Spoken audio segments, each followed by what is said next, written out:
Good morning all of you. कैसे हैं आप सभी? एकदम से बढ़िया। वेरी गुड बेटा। बेटा मैं विवेक शर्मा आप सभी का एक बार फिर से वेलकम करता हूं। आज जो हम स्टडी करेंगे वो केमिस्ट्री स्टार्ट करेंगे बेटा। और केमिस्ट्री में हमारा जो चैप्टर आता है first, matter and its surrounding. Matter and its surrounding. तो बेटा सीबीएसई ने इस साल आपके कुछ टॉपिक हटा दिए हैं, तो हम उससे आगे की बात करेंगे। ठीक है, देखो हमारा चैप्टर है बेटा जिसका नाम है मैटर एंड इट्स सराउंडिंग।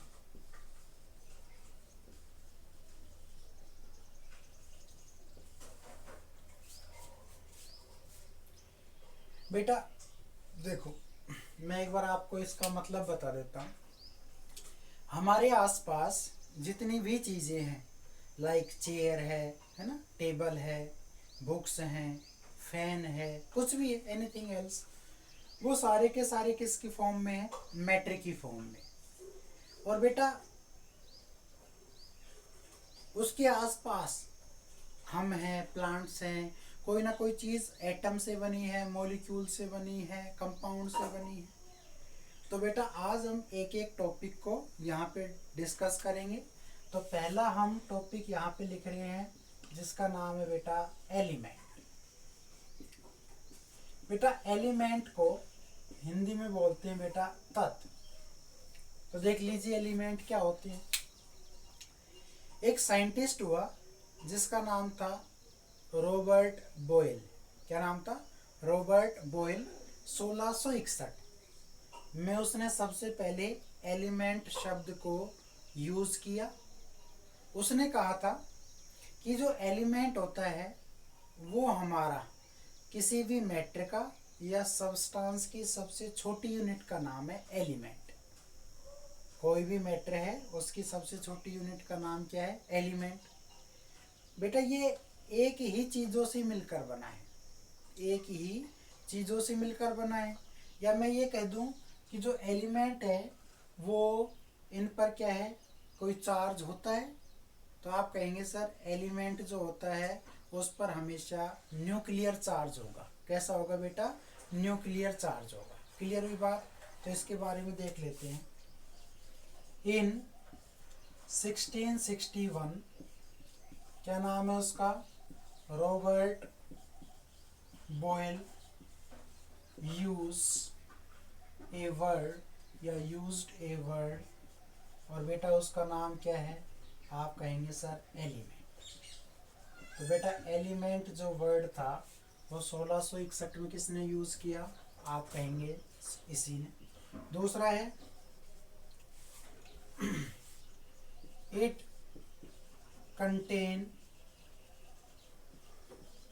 क्या होता है बेटा? आप कहेंगे न्यूक्लियर चार्ज। एलिमेंट जो होता है उस पर क्या होगा? Nuclear charge. ऐसे ही हम कहें it is smallest unit, it is smallest unit of any matter. किसी भी मैटर की सबसे छोटी यूनिट का नाम पूछता है तो आप कहेंगे एलिमेंट। बेटा एलिमेंट जो वर्ड है वो उसमें हम जिसके भी नाम लेते हैं तो पीरियोडिक टेबल मिलेगी हमारी 10th क्लास में। तो पीरियोडिक टेबल में जितने भी एलिमेंट हैं उसको हम 3 पार्ट में डिवाइड करते हैं, मेटल, नॉन मेटल, मेटलॉइड्स।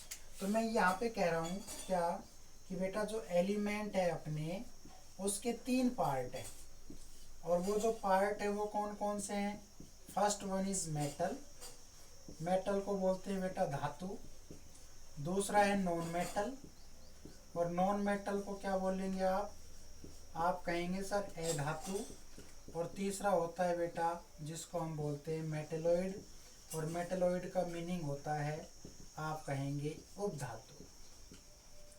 3 चीजें हैं। दूसरा हम कह सकते हैं कि भाई पीरियोडिक टेबल में, है ना, जो मॉडर्न पीरियोडिक टेबल है उसके अंदर टोटल नंबर ऑफ एलिमेंट कितने हैं, तो आप कहेंगे एलिमेंट जो यहाँ पर टोटल है उसके नंबर हैं बेटा 118, 118। कितने एलिमेंट है टोटल अब तक, 118। बेटा इस 118 में से जो 98 एलिमेंट हैं वो कैसे हैं, आप कहेंगे सर वो हमारे नेचुरल है। कैसे हैं बेटा, नेचुरल।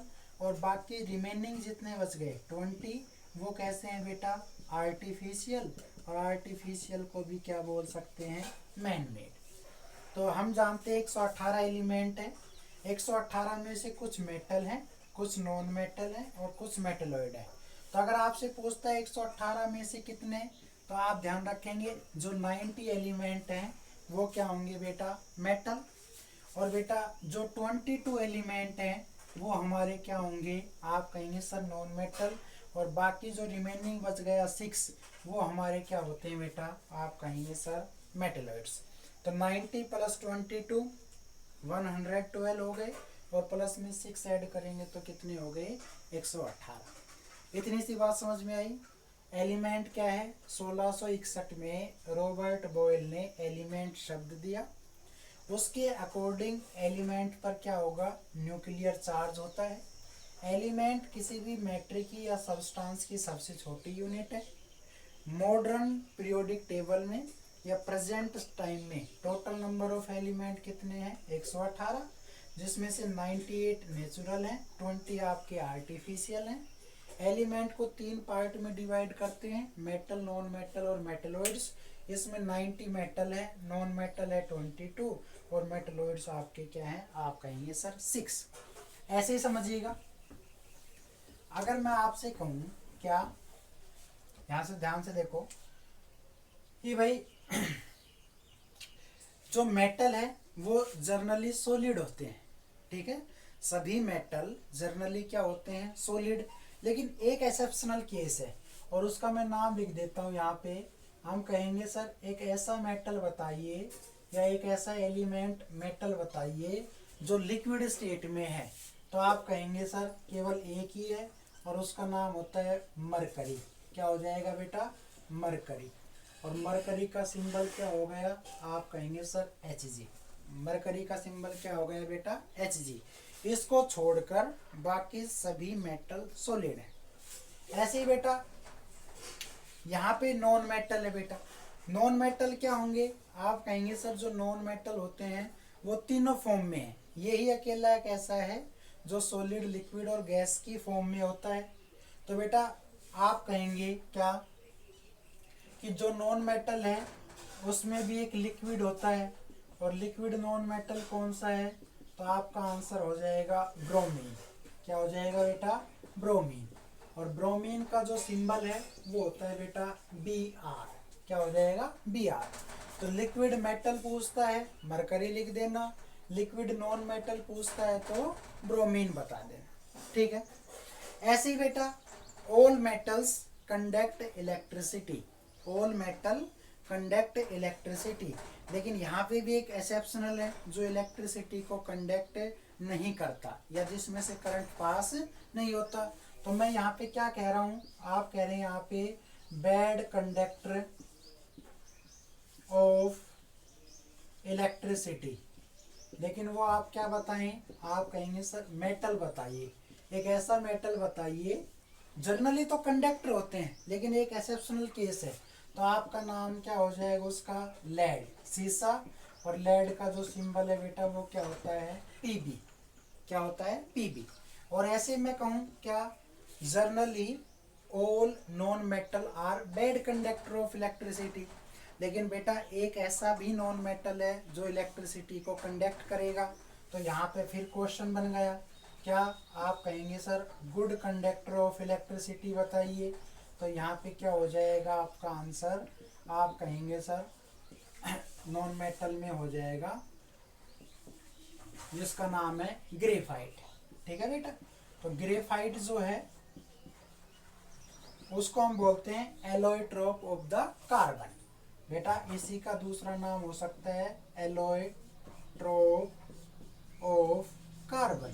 तो कार्बन कार्बन का एक ऐसा रूप जो इलेक्ट्रिसिटी को पास होने देता है, उसका नाम है ग्रेफाइट। ठीक है।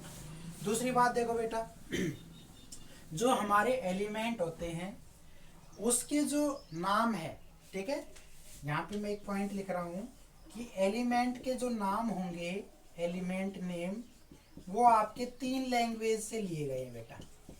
ठीक है, 3 लैंग्वेज है। पहली लैंग्वेज है जिसका नाम है ग्रीक, ठीक है। दूसरा है आपका जिसका नाम है जर्मन, और एक भाषा और होती है बेटा, आप कहेंगे लैटिन। तो आप कहेंगे ग्रीक, जर्मन और लैटिन, ये तीनों लैंग्वेज है।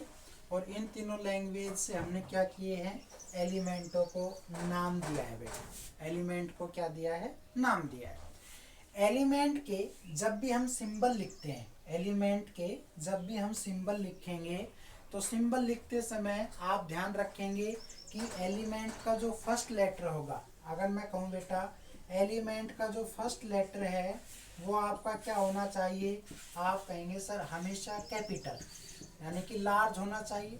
लेकिन बेटा जो उसका सेकंड लेटर होगा बाद वाला, वो आपका क्या होगा, आप कहेंगे सर वो हमारा हमेशा स्मॉल होगा।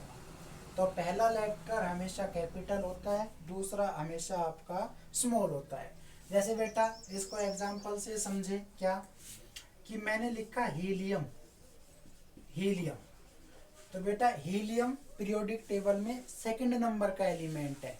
तो हीलियम का जब सिंबल देंगे तो पहला लेटर तो कैपिटल कर देंगे HE, और बेटा दूसरा लेटर क्या है E, वो हो जाएगा स्मॉल। तो ये इसका करेक्ट सिंबल है। आप हीलियम को दोनों को स्मॉल नहीं लिख सकते, ये गलत है। आप दोनों को कैपिटल भी नहीं लिख सकते, ये भी गलत है। ध्यान रखें, पहला लेटर हमेशा कैपिटल और दूसरा लेटर आपका क्या होगा बेटा, स्मॉल होगा। तो मैं ये कह रहा हूँ कि ये जितनी भी बातें हैं ये एलिमेंट के लिए बहुत ही काम की बातें बेटा, आप हमेशा ध्यान रखेंगे। क्या कह रहा है ये कि भाई एलिमेंट जो है वो किसी भी मैट्रिक का सबसे छोटी यूनिट है, और सबसे छोटी यूनिट होने के साथ साथ वो फ्री स्टेट में रह भी सकता है, नहीं भी रह सकता। तो पीरियोडिक टेबल में जितने भी एलिमेंट रखे गए हैं, जैसे कि hydrogen, helium, lithium, beryllium, boron, carbon, nitrogen, है ना, ये सारे के सारे जो एलिमेंट है ये फ्री स्टेट में है। एलिमेंट पर कैसा चार्ज है बेटा, न्यूक्लियर चार्ज। एलिमेंट किसी भी मैट्रिक की सबसे छोटी यूनिट है, और एलिमेंट जो है हम कहेंगे सर वो आपका रॉबर्ट बॉयल ने 1661 में यूज किया। Total number of element in present time 118। 98 क्या है नेचुरल, 20 क्या है आर्टिफिशियल। ऐसे ही कह सकते हैं मेटल, नॉन मेटल और मेटलॉइड्स एलिमेंट्स के ही पार्ट हैं। मेटल कितने हैं टोटल 90, नॉन मेटल कितने हैं 22, और आप कहेंगे मेटलॉइड कितने हैं बाकी के। मेटल जर्नली सॉलिड होते हैं, लेकिन एक अपवाद है, उसका नाम है मरकरी। सभी नॉन मेटल जो हैं वो सॉलिड, लिक्विड और गैस की स्टेट में होता है, नाम क्या है बेटा उसका, ब्रोमीन। ऐसे ही सभी कंडक्टर इलेक्ट्रिसिटी के क्या होंगे, मेटल कंडक्टर होते हैं, लेकिन एक बैड कंडक्टर है, आंसर आ गया लेड। ऐसे ही गुड कंडक्टर ऑफ इलेक्ट्रिसिटी जो नॉन मेटल है, जर्नली नॉन मेटल नहीं होते हैं लेकिन फिर भी एक है, उसका नाम है ग्रेफाइट। और ग्रेफाइट और डायमंड दो जो क्या है एलोट्रोप ऑफ द कार्बन। तो बेटा ये आपको बेसिक डेफिनेशन है एलिमेंट की, उसके बारे में कुछ करेक्टरिस्टिक्स थी जो हम यहाँ पे एक्सप्लेन कर चुके। क्लियर हो गया? ओके, नोट कर लीजिए इसको।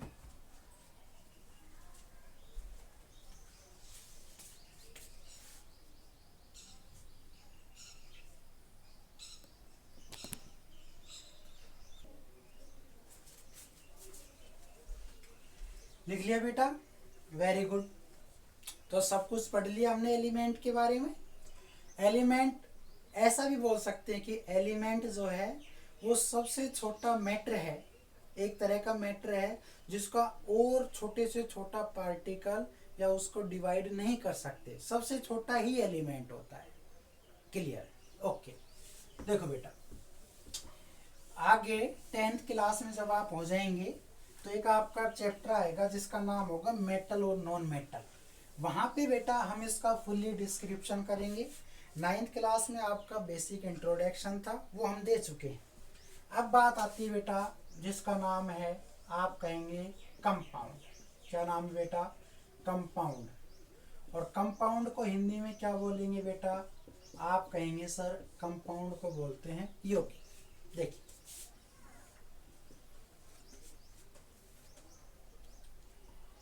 बेटा कंपाउंड जो होता है वो हमेशा प्योर सब्सटेंस है, ठीक है। कंपाउंड हमेशा कैसा है? प्योर। एलिमेंट भी कैसा है? प्योर।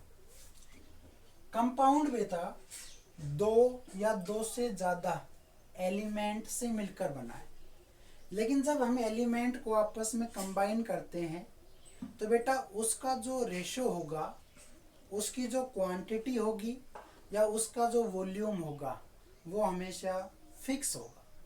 यानी कि नंबर ऑफ एलिमेंट भी फिक्स होंगे, उनका फिर मास भी फिक्स हो जाएगा, और जब उनके रेशो को ऐड करेंगे तो वो क्वांटिटी भी फिक्स होगा।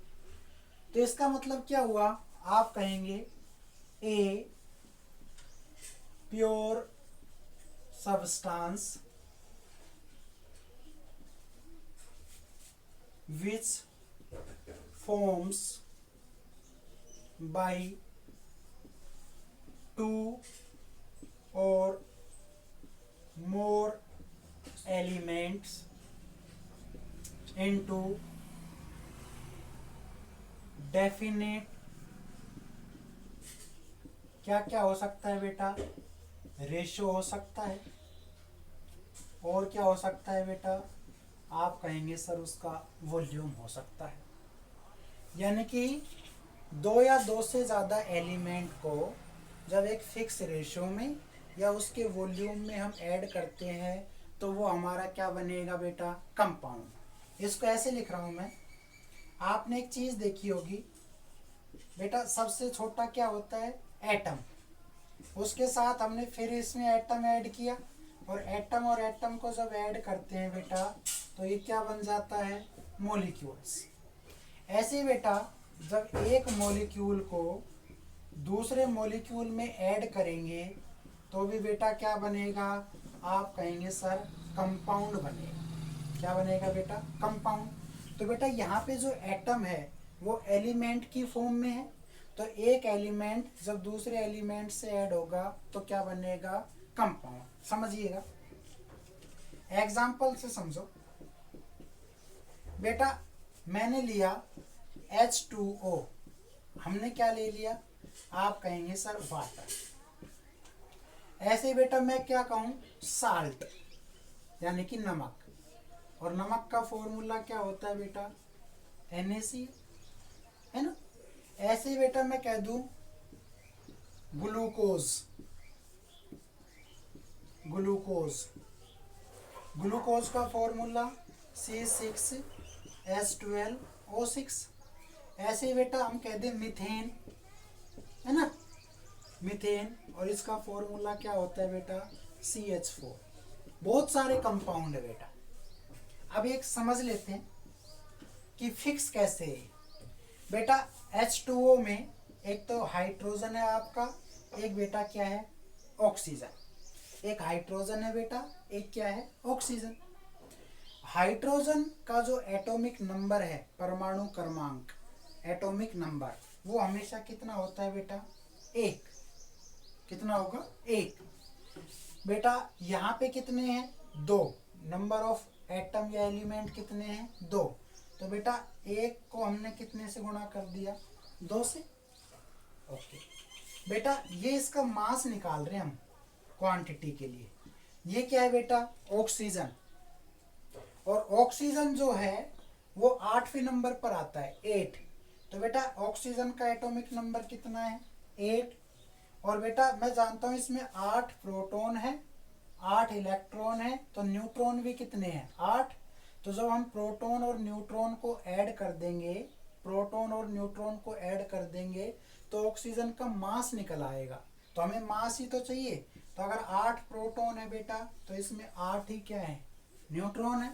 तो मैं इसको ऐसे लिख सकता हूँ, हाइड्रोजन का तो 2 है और ऑक्सीजन का टोटल कितना हो गया? आप कहेंगे सर 16। तो 2 रेशो कितना हो गया बेटा 16। अब इसको क्रॉस करें तो कितना आया 1 रेशो, आप कहेंगे सर कितना आया 8। और जब इनके रेशो को ऐड करते हैं बेटा तो 2 + 16 कर सकते हैं, तो कितना हो गया 18 MU, AMU atomic mass unit. तो बेटा यहाँ पे फिक्स हो गया है कि अगर 18 एटॉमिक मास यूनिट होगी तो वो केवल वाटर होगा, वो केवल वाटर ही होगा। 17 नहीं हो सकता वाटर, 19 नहीं हो सकता। रेशो चेक करें तो 1:8 ही होगा, 8:1 नहीं होगा, 2:6 नहीं हो सकता, 4:5 नहीं हो सकता। ध्यान रखना 1 रेशो कितना होगा 8। तो जिसका रेशो 1:8 हो और टोटल एटॉमिक मास यूनिट कितनी हो 18, वो आपका क्या बनेगा बेटा H2O ही बनेगा। तो ये चीज़ें फिक्स हो गई। तो बेटा फिक्स हो गई तो डेफिनेट रेशो है और डेफिनेट ही उसका क्या है वॉल्यूम। क्लियर हुई बात? ओके ओके, ऐसे इन सब का निकाल लेंगे। दूसरी बात देखो,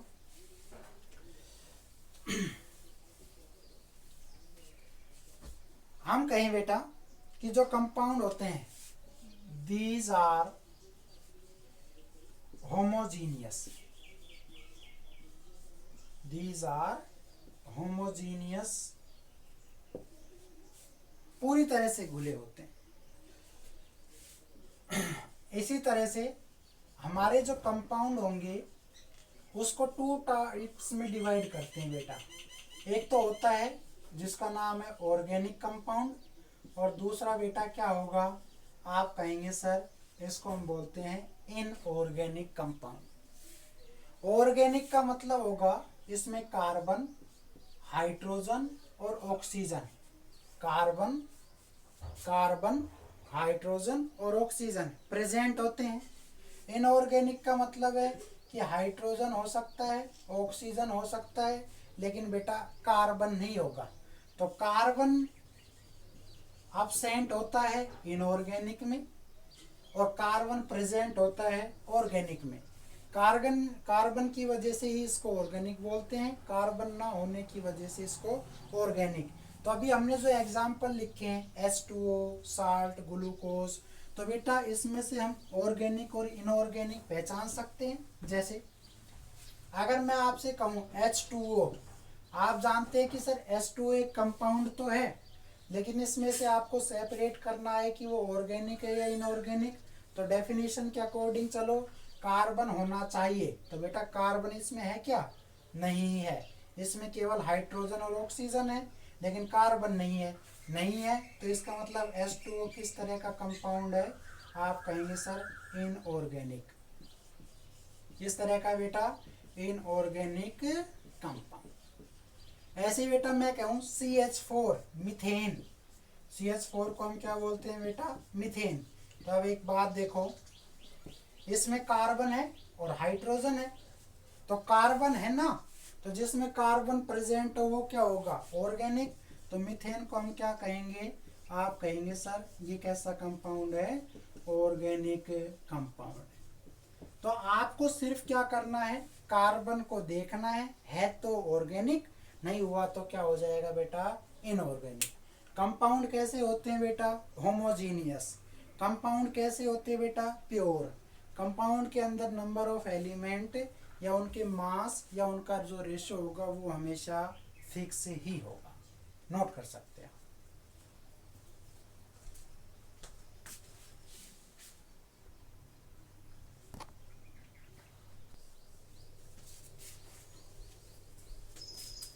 नोट हो गया बेटा? तो अभी हम कंपाउंड के बारे में पढ़ रहे थे, कंपाउंड की प्रॉपर्टी देखी, उसकी टाइप्स देखी।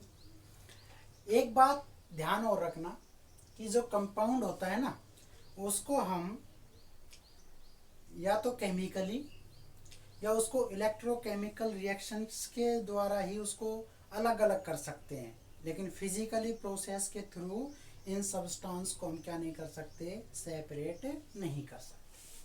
बेटा कंपाउंड हो गया। एक लास्ट टॉपिक और पढ़ा देते हैं आपको, और उसका नाम है मिक्सचर। क्या नाम है बेटा उसका? Mixture.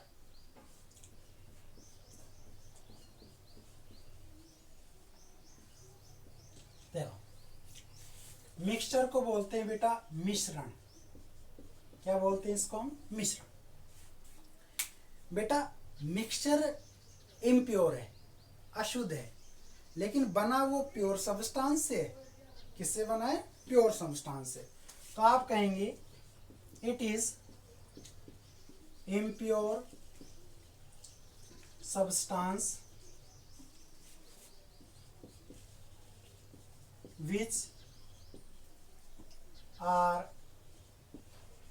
made of pure components। ये ध्यान रखें, बने होगा प्योर से, लेकिन खुद अपने आप में कैसा होगा? इम्प्योर। समझिएगा इस चीज को। आप कहेंगे द डेफिनेट वॉल्यूम, या मैं कहूं रेशियो, इज नॉट फिक्स्ड। ये आप ध्यान रखें मेन चीज, कि इसके अंदर जो भी कंपोनेंट हम यूज कर रहे हैं उसको बनाने के लिए, उसका कभी भी वॉल्यूम यानी कि क्वांटिटी, या कभी भी उसका रेशियो क्या नहीं होगा? फिक्स नहीं होगा। क्लियर हुई बात? एग्जाम्पल अगर देखा जाए तो बेटा इसका जो एग्जाम्पल है, जैसे मैं आपसे कहूं क्या? एयर। एयर, तो आप क्या कहेंगे? Air is combination of number of gases. बेटा हमारे इन्वायरमेंटल में जो हवा है उसके अंदर बहुत सारी गैस है, और जब बहुत सारी गैस हैं तो हम ये कह सकते हैं कि गैस तो अपने आप में प्योर होंगी, ये रहा प्योर कंपोनेंट, लेकिन जब एयर के साथ मिक्स हो जाएगी तब उसकी क्वांटिटी क्या हो जाएगी? फिक्स नहीं रहेगी। ऐसे ही बेटा जैसे मैं कहूँ आपसे सी वाटर, क्या हो गया? समुद्री जल। ऐसे ही बेटा मैं कहूँ आपसे क्या? आप कहेंगे सर जैसे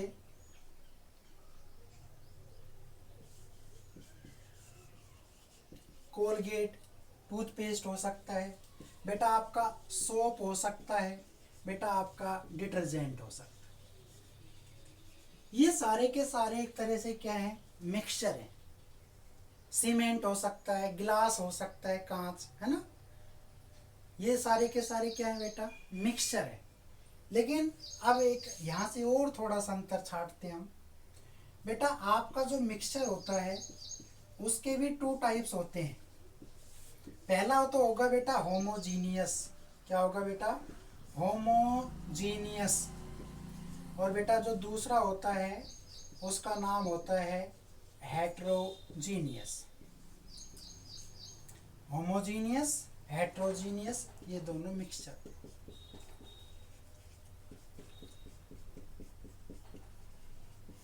अब एक बात देखो इसकी डेफिनेशन। होमोजीनियस मिक्सचर वो मिक्सचर होते हैं जिनको सेपरेट करना पॉसिबल नहीं है, जिनको डिवाइड करना पॉसिबल नहीं है, जबकि हेट्रोजीनियस मिक्सचर को हम क्या कर सकते हैं? सेपरेट कर सकते हैं। तो यहीं पे अब एक एग्जांपल ले लो, समझ में आ जाएगा। क्या बेटे मैंने लिखा? एयर इज द कॉम्बिनेशन या mixture of gases. Air is the mixture of gases. तो बेटा एयर के अंदर देखो क्या क्या चीजें हैं। एयर में सबसे ज्यादा क्वांटिटी किसकी होती है? नाइट्रोजन गैस की। और बेटा नाइट्रोजन जो गैस है वो हमारी 78.08 ऐसी बेटा आगे चलती रहती है, ये क्वांटिटी फिक्स नहीं है बेटा। इसी तरह से ऑक्सीजन है, ऑक्सीजन को हम एग्जैक्ट 21% मान के चलते हैं, लेकिन इसकी अगर क्वांटिटी देखें एक्चुअल में वो 20.95 ऐसे फिर चल रहा है। इसी तरह से बेटा CO2 होता है, तो कार्बन डाइऑक्साइड को हम कितना लेके चलते हैं? 0.03%, लेकिन ये होता कितना एक्चुअल में? 0.035 ऐसे ये चलता ही रहता है। तो बेटा इसमें ये क्वांटिटी फिक्स नहीं हुई, क्योंकि एक जगह स्टॉप नहीं हुई, चलती ही जा रही है। लिमिट नहीं है इसकी, चलती ही जा रही है। तो यही तो कहा कि जिसमें क्वांटिटी फिक्स नहीं होती वो मिक्सचर है। तो एयर क्या है? Mixture of gases. लेकिन अब मैं आपसे कहूं कि भाई एयर में से आप नाइट्रोजन अलग करो, ऑक्सीजन को भी अलग करो, CO2 को, तो बेटा हम नहीं कर सकते। हमें ये पता नहीं है कि यहाँ ऑक्सीजन है, वहाँ नाइट्रोजन है, कहाँ के CO2 है। तो ये सारी चीज़ें आपस में क्या है? एक मिक्स है, मिक्स फॉर्म में है। तो बेटा मिक्स फॉर्म में है तो मैं कह सकता हूँ एयर इज कैसा, जिसको सेपरेट नहीं कर सकते? होमोजीनियस। तो यहाँ पे क्या लिख दिया बेटा? Air is homogeneous mixture of gases. ठीक है। दूसरा एग्जांपल सुनो बेटा, मैंने लिखा है कोलगेट, है ना। ऐसे बेटा क्रीम हो सकती है आपकी, फेस वॉश हो सकते हैं बेटा, ये देखो, है ना। ये जितनी भी चीजें, सोप है, डिटर्जेंट है। ऐसे कहूँ बेटा मैं, क्या सोइल है आपकी, मिट्टी वगैरह, सोइल है, मिट्टी, एटसेट्रा। अब इनको पहचानो बेटा। हम टीवी में देखते हैं तो जब कहते हैं कि कोलगेट में लौंग है, इलायची है ना, दूसरी चीजें नीम है, तुलसी है। लेकिन बेटा जब कोलगेट पेस्ट की फॉर्म में तैयार होके आ गया, अब हम उसमें सेपरेट नहीं कर सकते कि ये नीम रहा, ये कोलगेट, ये आपका क्या है, आपकी जैसे लौंग रही, इलायची रही, हम उसको अलग नहीं कर सकते। वो सारी मिक्स होके एक पाउडर की फॉर्म में ऐड कर दी गई है। तो बेटा Colgate, cream, face wash, soil, मिट्टी, टूथपेस्ट, है ना, ये सारे के सारे कैसे हैं? आप कहेंगे सर होमोजीनियस है। बेटा कैसा है ये? होमोजीनियस। और लिख सकते हैं बेटा, शुगर को अगर वाटर में ऐड कर दें तो वाटर में ऐड होने के बाद, चीनी घुलने के बाद आप उसको सेपरेट कर पाएंगे? बिल्कुल भी नहीं कर पाएंगे। तो शुगर और वाटर का जो सॉल्यूशन है वो कैसा है? होमोजीनियस। ऐसे बेटा साल्ट ले लो, नमक, और नमक को पानी में ऐड कर दो, आप कर पाओगे बेटा सेपरेट? नहीं कर पाएंगे, क्योंकि ये इसमें पूरी तरह से घुल चुका है, समान रेशो में घुल चुका है। तो इसलिए होमो का मतलब होता है इक्वल, यानी कि एक समान, तो घुल चुका है, हम सेपरेट नहीं कर पाए। लेकिन अब बात आती है हेट्रोजीनियस की। तो बेटा हेट्रोजीनियस को समझो। अगर मैं ये कहता क्या, डस्ट